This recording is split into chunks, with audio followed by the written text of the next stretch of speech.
Hey, also today I have my language literacy acquisition synthesis project. So today we're going to be discussing balanced literacy and all that goes into it. Balanced literacy is essentially the bridge between whole language and phonics. It's the middle ground and there are many elements within it that make it work. Starting with the first three elements of balanced literacy, we have interactive writing, shared writing, and independent writing. Interactive writing is where the teacher shares the pen with the students. To put it simply, both the student and the teacher are speaking, and both the students and the teacher are writing. Shared writing is a little bit different.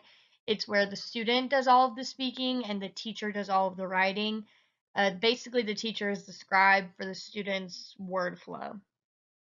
Finally, in independent writing, the student is entirely on their own to write however they want and whatever they want, um, of course, under the teacher's supervision. Next, we have the 6 traits of writing. The first trait of writing is ideas, and ideas are what is going to mold the writing. It's what the writing is centered around. The second trait of writing is organization, and it's basically just the structure of the writing. It's the logical progression of the story or the informational text. The third element of writing is voice, and voice is basically the chance for the author's personality and intentions to be able to become evident throughout the text. The fourth trait of writing is word choice. Word choice is the words or phrases used to convey the author's message. Word choice is concerned with being specific and precise without compromising the meaning of the text. The fifth trait of writing is sentence fluency, which is simply put how the sentences flow together. It's important that the sentences sound nice together, not awkward or choppy. And the sixth trait of writing is conventions, and conventions are the nitty-gritty aspects of writing. It's the rules, it's the grammar, it's the punctuation, paragraphing, and all of that kind of stuff.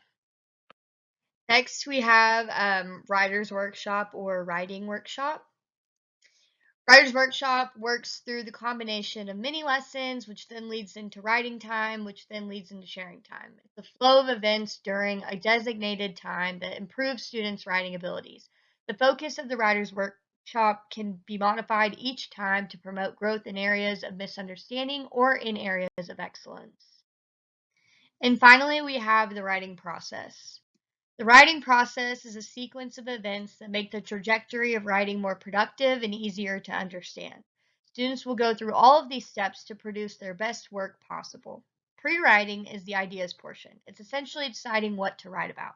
Drafting is where the student puts their ideas onto paper to produce a story. Revising is where the student goes back and makes the piece sound better or make it more engaging. Editing is where the student makes the writing look better by means of fixing conventional errors. Sharing is when the students share their writing with the teacher or their peers to seek a response on how to improve their writing.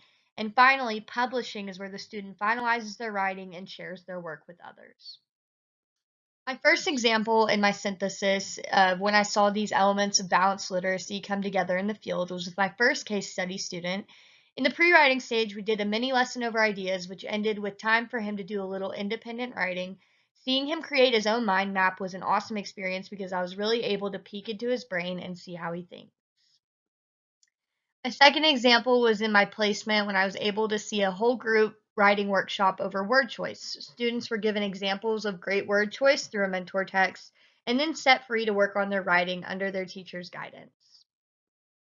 My third example is with my second case study student. We were working on drafting her writing, and in the beginning, we did a lot of shared writing because that is what she was comfortable with.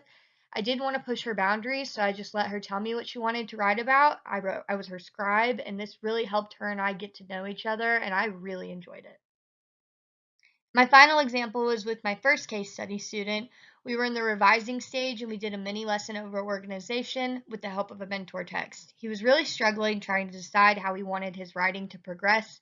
So through shared writing, we were able to work together to come up with a logical sequence for his story to develop in.